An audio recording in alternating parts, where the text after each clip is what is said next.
Hi hello friends, welcome back to my channel. ಈ ಜೀವಕ್ಕೆ ಜೀವ ನೀನು ಭಾಗ 59. ದೆಹಲಿಯಿಂದ ವಾಪಸ್ಸಾದ ಸಾಮ್ರಾಟ್ ಪುನಃ ತನ್ನನ್ನು ಕಂಪನಿಯ ಕೆಲಸದಲ್ಲಿ ತೊಡಗಿಸಿಕೊಂಡು ನಿವೇದಿತಾಳ ಕೆಲಸವನ್ನು ತಾನೇ ಮಾಡುತ್ತಾ ಮೊದಲಿನಿಂದಲೂ ಬ್ಯುಸಿಯಾಗುವುದರ ಜೊತೆ ಅಖಿಲ್ ಹಾಗೂ ಸಿಂಚನ ಮೇಲಿನ ಕೆಲಸದ ಜವಾಬ್ದಾರಿಯನ್ನು ಹೆಚ್ಚಿಸಿದ್ದನು. ಆಫೀಸಿಗೆ ಹೊರಟ ಎಲ್ಲರಿಗೂ ಡೈನಿಂಗ್ ಟೇಬಲ್ ಪಕ್ಕ ಕುಳಿತು ತಿಂಡಿ ತಿನ್ನುತ್ತಿರುವಾಗ ವಾಸುದೇವ್ ಸಾಮ್ರಾಟ್ ಸಕ್ಸಸ್ ಸೆಲೆಬ್ರೇಟ್ ಮಾಡಬೇಕೆಂದು ಮಕ್ಕಳಲ್ಲಿ ಚರ್ಚಿಸುತ್ತಿದ್ದರು. ಅಂಕಲ್, ಈ ಸಕ್ಸಸ್ ನನ್ನೊಬ್ಬನದೇ ಅಲ್ಲ, ಪೂರ್ತಿ ಭಾರದ್ವಾಜ್ ಸ್ಟೀಲ್ಸ್ ಎಂಪ್ಲಾಯೀಸ್ ಅವರದ್ದು. ಪಾರ್ಟಿ ಎಂದರೆ ನೈಟ್ ಪಾರ್ಟಿ ಅರೇಂಜ್ ಮಾಡಿ ಪೂರ್ತಿ ಕಂಪನಿಯ ಸ್ಟಾಫನ್ನು ಕರೆಯಬೇಕು. ಅಷ್ಟು ದೊಡ್ಡ ಪಾರ್ಟಿ ಮಾಡಿ ಕೇವಲ ಡಿನ್ನರ್ ಅರೇಂಜ್ಮೆಂಟ್ ಮಾಡಿದರೆ ಎಲ್ಲ ಸಪ್ಪೆಯಾಗಿರುತ್ತದೆ. ಅದಕ್ಕಾಗಿ ಈಗಿನ ಟ್ರೆಂಡ್ ಅಂತೆ ಡ್ರಿಂಕ್ಸ್, ಡಿಜೆ, ಸೌಂಡ್, ಡಿನ್ನರ್ ಎಲ್ಲ ಇರಬೇಕು. ಒಟ್ಟಾರೆ ಸದ್ದು ಗದ್ದಲ ಜೋರಾಗಿರುವ ಪಾರ್ಟಿ. ಈಗ ಪ್ರಾಬ್ಲಮ್ ಏನೆಂದರೆ ನಿವಿ ಈಗಷ್ಟೇ ರಿಕವರ್ ಆಗುತ್ತಿದ್ದಾಳೆ. ಅಂಥದರಲ್ಲಿ ಈ ಸದ್ದು ಗದ್ದಲದಿಂದ ಅವಳ ಆರೋಗ್ಯದಲ್ಲಿ ಏನಾದರೂ ಏರುಪೇರಾದರೆ ಆಗಲೇ ಕಂಪನಿಯಲ್ಲಿ ಅರ್ಧದಷ್ಟು ಜನ ಅವಳ ಬಗ್ಗೆ ವಿಚಾರಿಸಿಯಾಗಿದೆ. ಈ ಪಾರ್ಟಿಗೂ ಅವಳು ಬರದಿದ್ದರೆ ನಮ್ಮ ಜೊತೆ ಅವರಿಗೂ ಬೇಜಾರು. ಸೊ ಈ ಪಾರ್ಟಿ ಪ್ಲ್ಯಾನ್ ಡ್ರಾಪ್ ಮಾಡಿ ಮನೆಯಲ್ಲೇ ಒಂದು ಚಿಕ್ಕದಾಗಿ ಪೂಜೆ ಇಟ್ಟುಬಿಡಿ. ನಿವಿ ಹುಷಾರಾದ ಮೇಲೆ ದೊಡ್ಡದಾಗಿಯೇ ಪಾರ್ಟಿ ಮಾಡೋಣ ಎಂದ ಸಾಮ್ರಾಟ್ ಮಾತು ಅಲ್ಲಿದ್ದವರಿಗೆಲ್ಲ ಸರಿ ಎನಿಸಿತ್ತು. ವಾಸುದೇವ್ ನಸುನಕ್ಕು ಇವರ ಬಗ್ಗೆ ಯೋಚನೆಯೇ ಮಾಡಲಿಲ್ಲ. ನೋಡು ಸಾಮ್ರಾಟ್, ನೀನು ಹೇಳಿದ ಹಾಗೆ ಮನೆಯಲ್ಲೇ ಸತ್ಯನಾರಾಯಣ ಪೂಜೆ ಇಟ್ಟು ಬಿಡೋಣ. ಮನಸ್ಸಿಗೂ ಸ್ವಲ್ಪ ಶಾಂತಿ ನೆಮ್ಮದಿ ಸಿಗಲಿ. ಪೂಜೆಗೆ ನಿಮ್ಮೆಲ್ಲರ ಆಪ್ತರನ್ನು ಕರೆದರೆ ಸಾಕು ಎಂದಾಗ ಎಲ್ಲರೂ ಅವರ ಮಾತಿಗೆ ಒಪ್ಪಿದರು. ವಾಸುದೇವ್ ತಕ್ಷಣ ಪರಿಚಯದ ಪಂಡಿತರಿಗೆ ಕರೆ ಮಾಡಿ 15 ದಿನಗಳ ಬಳಿಕ ಭಾನುವಾರದಂದು ಮನೆಯಲ್ಲಿ ಪೂಜೆ ಎಂದು ನಿರ್ಧರಿಸಿ ಅಲ್ಲಿದ್ದ ಎಲ್ಲರಲ್ಲಿ ಹೇಳಿದಾಗ ಎಲ್ಲ ತಿಂಡಿ ಮುಗಿಸಿ ಕಂಪನಿಯತ್ತ ಹೊರಟರು. ಲಂಚ್ ಬ್ರೇಕ್ ಆದರೂ ಕೆಲಸದಲ್ಲೇ ಮುಳುಗಿರುವ ಸಾಮ್ರಾಟ್ ಕ್ಯಾಬಿನ್ನಿಗೆ ಬಂದ ಆರ್ಯನನ್ನು ಎಳೆದುಕೊಂಡು ಕ್ಯಾಂಟೀನ್ನತ್ತ ನಡೆದನು. ನಿವೇದಿತಾ ಆಸ್ಪತ್ರೆ ಸೇರಿದ ಮೇಲೆ ತಮ್ಮ ಊಟದ ಬಗ್ಗೆ ತಲೆ ಕೆಡಿಸಿಕೊಳ್ಳದೆ ಎಲ್ಲ ಕ್ಯಾಂಟೀನ್ನಲ್ಲೇ ಸಿಗುವುದನ್ನು ತಿನ್ನುತ್ತಿದ್ದರು. ಸಿಂಚನ ಊಟ ಆರ್ಡರ್ ಮಾಡಿ ಸಾಮ್ರಾಟ್, ಆರ್ಯ ಹಾಗೂ ಅಖಿಲ್ ಕೂತಿದ್ದ ಟೇಬಲ್ ಪಕ್ಕ ಬಂದು ಕುಳಿತಾಗ ನಡೆಯುತ್ತಿರುವ ಪ್ರಾಜೆಕ್ಟ್ ಬಗ್ಗೆ ಕೆಲವೊಂದು ವಿಷಯ ಹೇಳಿದ ಸಾಮ್ರಾಟ್ ಬಂದ ಊಟವನ್ನು ಮುಗಿಸಿ ಮೊಬೈಲಲ್ಲಿ ಏನೋ ನೋಡುತ್ತಾ ಊಟ ಮಾಡುತ್ತಿದ್ದ ಸಿಂಚನ ಬಳಿ, Sinchu, want to talk with you. ಇಂದಿನ ತಿಂಗಳಲ್ಲಿ ಸಿಕ್ಕ ಕ್ಲೈಂಟ್ಸ್ ಪೇಮೆಂಟ್ ಡೀಟೇಲ್ಸ್ ನನ್ನ ಬಳಿ ಇದೆ. ಅದರಲ್ಲಿ ಕೆಲವೊಂದು ಡೀಟೇಲ್ಸ್ ಮಿಸ್ ಆದಂತೆ ಕಾಣಿಸಿತು. ಯಾವುದಕ್ಕೂ ಊಟ ಮುಗಿಸಿ ನನ್ನ ಕ್ಯಾಬಿನ್ಗೆ ಬಾ ಅಂದಾಗ ಆಯಿತೆಂದು ತಲೆಯಾಡಿಸಿದವಳನ್ನು ನೋಡಿ ಎದ್ದು ಕೈ ತೊಳೆಯಲು ನಡೆದನು. ಸಾಮ್ರಾಟ್ ಮಾತಿನಂತೆ ಅರ್ಧ ಗಂಟೆಯ ಬಳಿಕ ಅವನ ಕ್ಯಾಬಿನ್ ಒಳಗಡೆ ಬಂದ ಸಿಂಚನ, ಸಾಮ್ರಾಟ್, ಮೇ ಐ ಕಮ್ ಇನ್ ಎಂದವಳ ಮಾತಿಗೆ ಲ್ಯಾಪ್ಟಾಪ್ ನೋಡುತ್ತಿದ್ದವನು ತಲೆ ಎತ್ತಿ ಒಳಗಡೆ ಬರುವಂತೆ ಕರೆದು ಲ್ಯಾಂಡ್ ಫೋನ್ ಎತ್ತಿ, ಮಾನ್ಯತಾ, 1 ಗಂಟೆ ಯಾರನ್ನು ನನ್ನ ಕ್ಯಾಬಿನ್ ಒಳಗಡೆ ಬಿಡಬೇಡ. ತುಂಬ ಮುಖ್ಯವಾದ ವಿಷಯವಿದ್ದರೆ ಕಾಲ್ ಮಾಡು ಅನ್ನುತ್ತಾ ಕರೆ ತುಂಡರಿಸಿದನು. ತನ್ನೆದುರು ಕುಳಿತ ಸಿಂಚನ ಬಳಿ, ಈಗ ನಾನು ಮಾತನಾಡುತ್ತಿರುವ ವಿಷಯ ಕಂಪನಿ ಅಥವಾ ಯಾವುದೇ ಕ್ಲೈಂಟ್ಸ್ ಬಗ್ಗೆ ಅಲ್ಲ, ನಮ್ಮ ಮದುವೆ ಹಾಗೂ ನಿನ್ನ ಬಗ್ಗೆ. ತುಂಬ ದಿನಗಳಿಂದ ನಿನ್ನಲ್ಲಿ ಮಾತನಾಡಬೇಕೆಂದಿದ್ದೆ. ಆದರೆ ನಿವಿ ಹಾಸ್ಪಿಟಲ್, ಆಮೇಲೆ ದೆಹಲಿ ಟ್ರಿಪ್ ಎಂದು ಆಫೀಸ್ ಕೆಲಸದಲ್ಲಿ ಬ್ಯುಸಿಯಾಗಿಬಿಟ್ಟೆ. ಮೊದಲಿಗೆ I am very very sorry Sinchu. I know ನಿನಗೆ ತುಂಬ ಹರ್ಟ್ ಮಾಡಿದ್ದೇನೆ. ಈ ಮದುವೆ ನಮ್ಮಿಬ್ಬರಿಗೂ ಇಷ್ಟವೇ ಇರಲಿಲ್ಲ. ನೀನು ಅತ್ತೆ ಮಾವನ ಬಲವಂತಕ್ಕೆ ಮದುವೆಗೆ ಒಪ್ಪಿದರೆ ನಾನು ಬೇರೆ ಯಾರನ್ನಾದರೂ ಮದುವೆಯಾದರೆ ಮತ್ತೊಮ್ಮೆ ಅನಾಥನಾಗುತ್ತೇನೆ. ಎಟ್ ಎನಿ ಕಾಸ್ಟ್ ನಾನು ಲೈಫ್ ಲಾಂಗ್ ನಿಮ್ಮ ಜೊತೆಯಲ್ಲೇ ಇರಬೇಕು ಎನ್ನುವ ಸ್ವಾರ್ಥದಲ್ಲಿ ಈ ಮದುವೆಗೆ ಒಪ್ಪಿದೆ.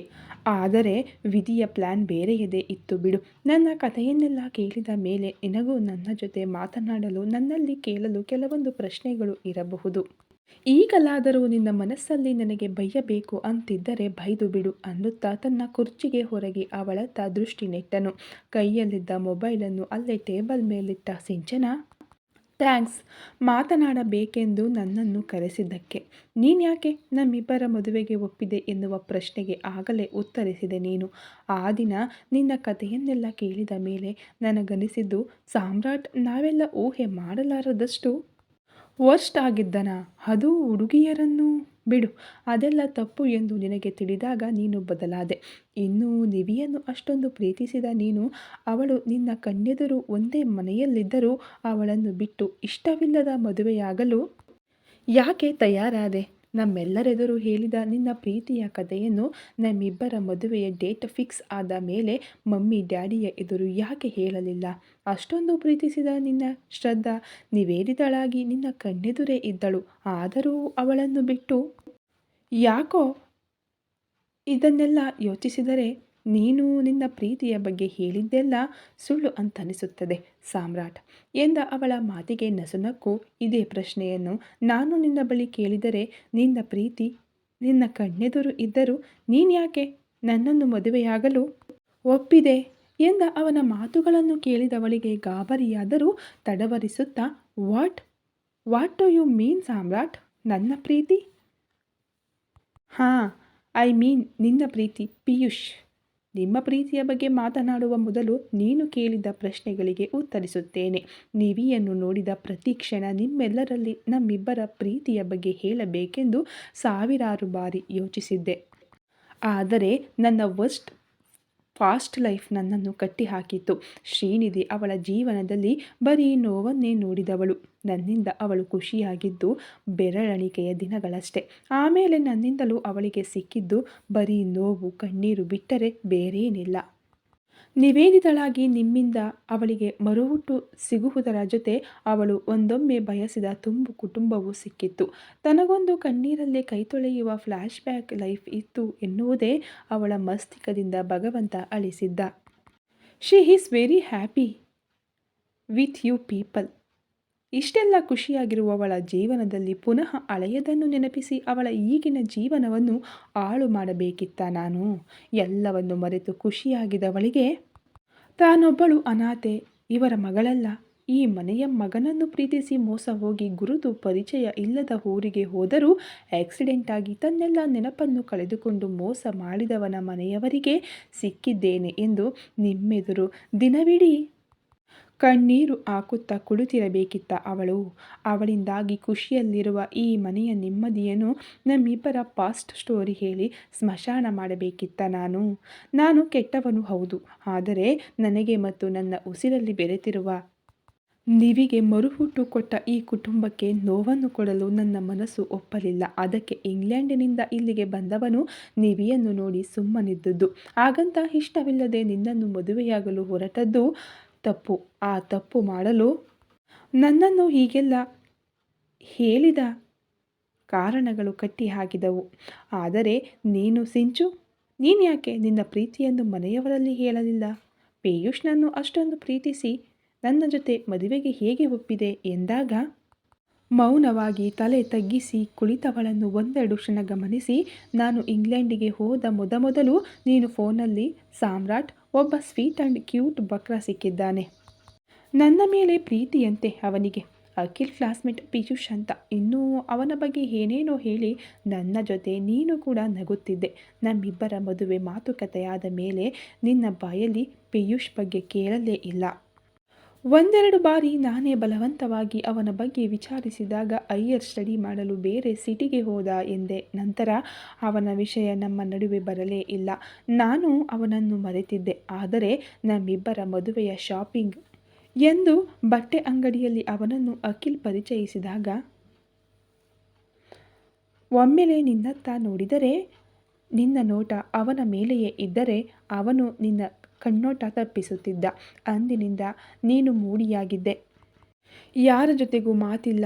ನಿನ್ನದೇ ಮದುವೆಯಾದರೂ ಯಾವುದರಲ್ಲೂ ಇಂಟ್ರೆಸ್ಟ್ ಇರಲಿಲ್ಲ. ಆಗಲೇ ಅನ್ನಿಸಿತ್ತು ನಿಮ್ಮಿಬ್ಬರ ನಡುವೆ ಏನೋ ಇದೆ ಎಂದು. ಕೆಲಸದ ನಡುವೆ ನಿಮ್ಮಿಬ್ಬರಲ್ಲಿ ಮಾತನಾಡಬೇಕು ಎಂದಿದ್ದ ವಿಷಯ ನೆನಪು ಹೋಗಿತ್ತು. ಆದರೆ ಮದುವೆಗೆ 2 ದಿನವಿರುವಾಗ ಬಂಗಾರವಿದ್ದ ಬಾಕ್ಸ್ ನಿನಗೆ ಕೊಡಬೇಕೆಂದು ನಿನ್ನ ಕೋಣೆಗೆ ಬಂದಾಗ ತೆರೆದಿಟ್ಟ ನಿನ್ನ ಕಬೋರ್ಡಲ್ಲಿದ್ದ ಆಲ್ಬಮ್ ಒಂದು ನನ್ನನ್ನು ಸೆಳೆಯಿತು. ಅದನ್ನು ನೋಡಿದರೆ ನಿನ್ನ ಪಿಯೂಷ್ ಕಾಲೇಜ್ ದಿನಗಳ ಫೋಟೋಸ್.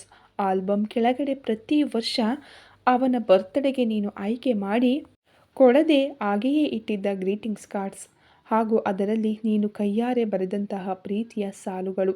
ಅದರಿಂದ ನೀವಿಬ್ಬರು ಪ್ರೀತಿಸಿ ದೂರಾಗಿದ್ದೀರಿ ಎನ್ನುವುದು ತಿಳಿಯಿತು. ನಿನ್ನಲ್ಲಿ ಅದರ ಬಗ್ಗೆ ಮಾತನಾಡೋಣವೆಂದರೆ ನಿನ್ನ ಗೆಳತಿಯರು ನಿನ್ನ ಜೊತೆಗೆ ಇರುತ್ತಿದ್ದರು ಅಲ್ಲದೆ ಮರುದಿನ ಮೆಹಂದಿ ಫಂಕ್ಷನ್ ಆಗಾಗಲೇ ಕೆಲವೊಂದು ಗೆಸ್ಟ್ ಜೊತೆ ನಮ್ಮೆಲ್ಲರ ಫ್ರೆಂಡ್ಸ್ ಬಂದಿದ್ದರು. ಈಗಲಾದರೂ ನಿನ್ನ ಮತ್ತು ಪಿಯೂಷ್ ಬಗ್ಗೆ ನಿಜ ಹೇಳು ಸಿಂಚು ಎಂದಾಗ ಕಣ್ಣಲ್ಲಿ ಕಣ್ಣೀರು ತುಂಬಿಕೊಂಡು ಅವನತ್ತ ನೋಡಿದಾಗ ಗಾಬರಿಯಲ್ಲಿ ಅವಳ ಪಕ್ಕ ಬಂದು ಕುಳಿತ ಸಾಮ್ರಾಟ್, ಹೋಯ್ ಅಳುವಂಥದ್ದು ಏನಾಯಿತು? ಕೇಳಬಾರದ್ದು ಏನಾದರೂ ಕೇಳಿದನಾ ಸಿಂಚು? ಕೆಲವೊಂದು ನೋವುಗಳನ್ನು ಇನ್ನೊಬ್ಬರ ಜೊತೆ ಹಂಚಿಕೊಂಡರೆ ಮನಸ್ಸು ಸ್ವಲ್ಪ ಹಗುರ ಆಗುತ್ತದೆ. ಅದಲ್ಲದೆ ಇದು ಮನಸ್ಸಿನ ವಿಷಯ. ನಿನಗೆ ಹೇಳಬೇಕು ಎಂದಿದ್ದರೆ ಹೇಳು, ಇಲ್ಲವೆಂದರೆ ಇಟ್ಸ್ ಓಕೆ, ಪ್ಲೀಸ್ ಅಳಬೇಡ ಅನ್ನುತ್ತಾ ಅವಳ ಕಣ್ಣೀರು ಹೊರೆಸುತ್ತಾ ಸಮಾಧಾನಿಸಿದನು.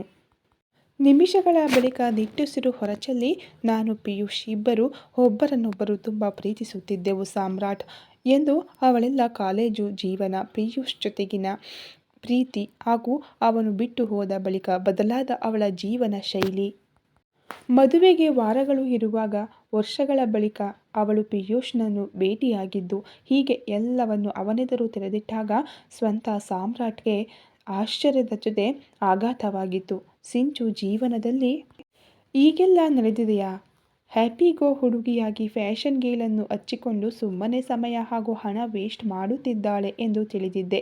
ಬಟ್ ಅಂತ ಅವಳ ಬಗ್ಗೆ ಮನಸ್ಸಿನಲ್ಲಿಯೇ ತರ್ಕಿಸುತ್ತಿದ್ದರೆ ಅವನ ಮೌನವನ್ನು ತಪ್ಪಾಗಿ ತಿಳಿದ ಸಿಂಚನ, ಸಾಮ್ರಾಟ್ ನಿನಗೂ ನಾನು ಶ್ರೀಮಂತ ಮನೆಯ ಹುಡುಗಿ, ಟೈಮ್ ಪಾಸ್ ಮಾಡಲು ಪಿಯೂಷ್ನನ್ನು ಪ್ರೀತಿಸಿದೆ ಅಂತನಿಸುತ್ತಾ ಎಂದ ಅವಳ ಧ್ವನಿಯಲ್ಲಿದ್ದ ನೋವನ್ನು ಗ್ರಹಿಸಿದವನು ಅವಳ ಕೈಯನ್ನು ಹಿಡಿದು, ಇಲ್ಲ ಸಿಂಚು, ನಿನ್ನ ಬಗ್ಗೆಯೆಲ್ಲ ಕೇಳಿ ಒಮ್ಮೆ ಬ್ಲಾಂಕ್ ಆಗಿಬಿಟ್ಟೆ ಅಷ್ಟೆ. ನಿನಗೊಂದು ವಿಷಯ ಗೊತ್ತಾ?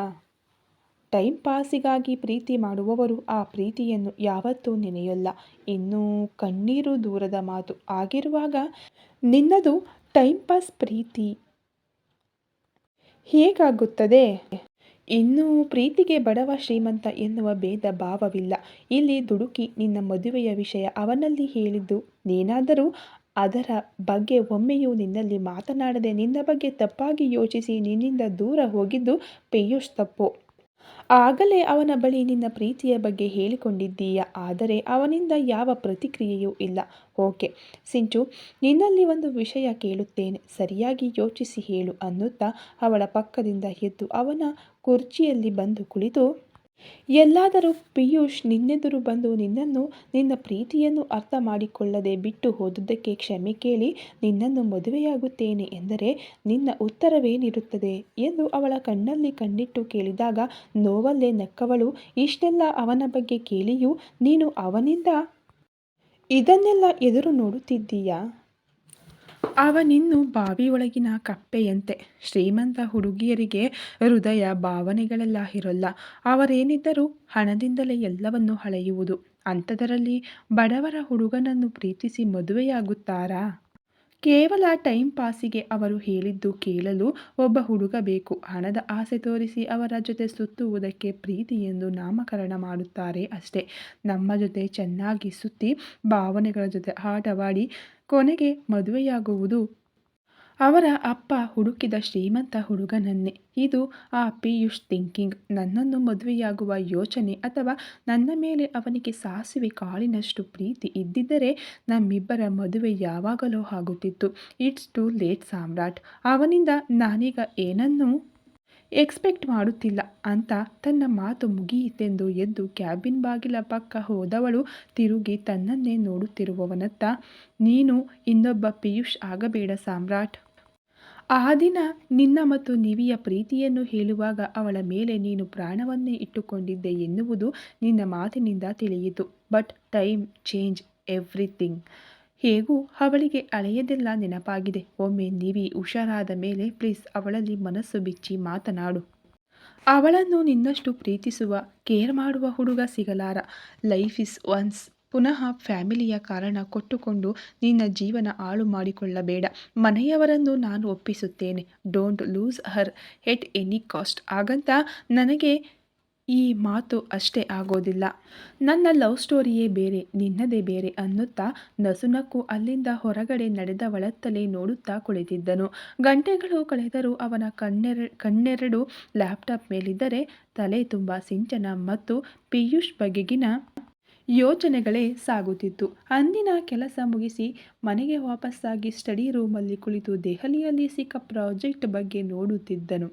ಮುನ್ನಿಯ ಜೊತೆ ಹೊರಗಿನ ಲಾನ್ನಲ್ಲಿ ಆಫೀಸಿನಿಂದ ಬಂದ ಅಖಿಲ್ ಹಾಗೂ ಸಿಂಚನ ಜೊತೆ ಹರಟುತ್ತಾ ಕುಳಿತಿದ್ದ ನಿವೇದಿತಾ ಅಪ್ಪನ ಬಳಿ ಮಾತನಾಡಬೇಕೆಂದು ಅವರ ಕೋಣೆಯತ್ತ ಹೊರಟವಳಿಗೆ ತುಂಬ ದಿನಗಳ ಬಳಿಕ ತೆರೆದ ಸ್ಟಡಿ ರೂಮನ್ನು ನೋಡಿ ಅಪ್ಪ ಅಲ್ಲಿರಬಹುದೆಂದು ಒಳಗಡೆ ಹೋದರೆ ಸಾಮ್ರಾಟ್ ಫೈಲ್ ಹಾಗೂ ಲ್ಯಾಪ್ಟಾಪ್ ಹಿಡಿದು ಅದರೊಳಗಡೆ ಮುಳುಗಿ ಹೋಗಿದ್ದನು.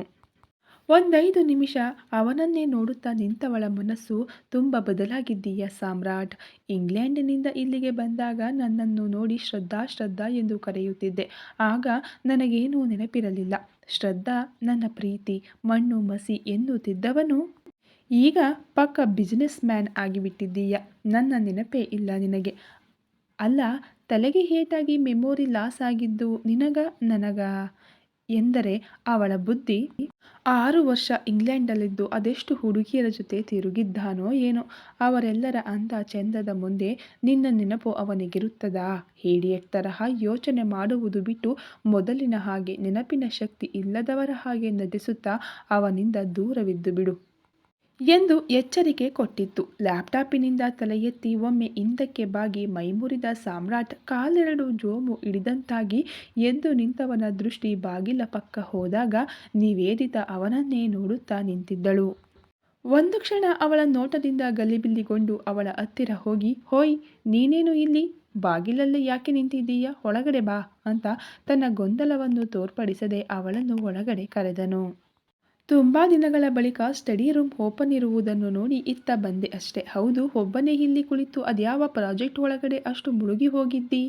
ಫೈಲ್ ಮತ್ತು ಲ್ಯಾಪ್ಟಾಪ್ ಅತ್ತ ದೃಷ್ಟಿ ಹರಿಸಿದಾಗ ಎರಡನ್ನೂ ಮುಚ್ಚಿ, ಅದನ್ನೆಲ್ಲ ತಿಳಿದುಕೊಳ್ಳಲು ನಿನಗಿನ್ನೂ ತುಂಬ ಸಮಯ ಉಂಟು. ನಿನ್ನ ಬಳಿಯೊಂದು ಮುಖ್ಯವಾದ ವಿಷಯ ಮಾತನಾಡಬೇಕೆಂದು ನಾನೇ ನಿನ್ನ ಬಳಿ ಬರುವವನಿದ್ದೆ. ನೀನು ಬಂದದ್ದು ಒಳ್ಳೆಯದಾಯಿತು, ಬಾ ಅಂತ ತನ್ನೆದುರಿನ ಕುರ್ಚಿಯಲ್ಲಿ ಕೂರಲು ಹೇಳಿದನು. ಅವಳು ಕುಳಿತ ಮೇಲೆ, ಎಸ್, 2 ಹೃದಯಗಳ ವಿಷಯ, ಅಂದರೆ ಪ್ರೀತಿಯ ಬಗ್ಗೆ. ಅವಳು ಒಂದು ಹುಡುಗನನ್ನು ಈಗಲೂ ತುಂಬ ಪ್ರೀತಿಸುತ್ತಿದ್ದಾಳೆ. ಆದರೆ ಹುಡುಗ ವರ್ಷಗಳ ಹಿಂದೆ ಮಿಸ್ಅಂಡರ್ಸ್ಟ್ಯಾಂಡಿಂಗ್ನಿಂದ ಅವಳನ್ನು ಬಿಟ್ಟು ಹೋದ. ಈಗ 5-6 ವರ್ಷಗಳ ಬಳಿಕ ಇಬ್ಬರು ಭೇಟಿಯಾಗಿದ್ದಾರೆ. ಇಬ್ಬರಲ್ಲೂ ಪ್ರೀತಿ ಇದೆ. ಆದರೆ ಇಬ್ಬರೂ ಅವರವರ ಕಾರಣಗಳನ್ನು ಕೊಟ್ಟುಕೊಂಡು ಸುಮ್ಮನಿದ್ದಾರೆ. ಮುಂದೇನು? ಅವರನ್ನು ಹೇಗೆ ಒಂದು ಮಾಡುವುದು ಎಂದು ಎಷ್ಟು ಯೋಚಿಸಿದರೂ ತಲೆ ಓಡುತ್ತಿಲ್ಲ ಎಂದವನ ಮಾತಿಂದ ಸ್ವಲ್ಪ ಗಾಬರಿಗೊಂಡ ನಿವೇದಿತಾ ಮನಸ್ಸಲ್ಲೇ ಗೂಬೆ ಸುತ್ತಿ ಬಳಸಿ ನಮ್ಮ ವಿಷಯ ಮಾತನಾಡುತ್ತಿದ್ದಾನಾ ಹೇಗೆ? ಪ್ರೀತಿಸಿ ಅದಕ್ಕೆ ಇವನೇ ಎಳ್ಳು ನೀರು ಬಿಟ್ಟು ವರ್ಷಗಳೇ ಕಳೆದಿದೆ. ಇನ್ನೆಲ್ಲಿದೆ ಪ್ರೀತಿ? ಈಡಿಯಟ್. ವೆಯ್ಟ್, ನನಗೆ ನೆನಪಿನ ಶಕ್ತಿ ವಾಪಸ್ಸಾಗಿದ್ದು ತಾಹಿರ ಮನೆಯವರಲ್ಲಿ ಹೇಳಿದ್ದಾರಾ ಹೇಗೆ ಎಂದು ಯೋಚಿಸುತ್ತಿದ್ದವಳ ಒಳಲಲ್ಲಿ ನಿಧಾನಕ್ಕೆ ಭಯ ಆವರಿಸಿಕೊಳ್ಳತೊಡಗಿತು. ಈ ಕತೆ ಇನ್ನೂ ಮುಂದುವರಿಯಲಿದೆ. ವಿಡಿಯೋ ನೋಡ್ತಾ ಇರೋ ನಿಮ್ಮೆಲ್ಲರಿಗೂ ಥ್ಯಾಂಕ್ ಯು ಸೋ ಮಚ್.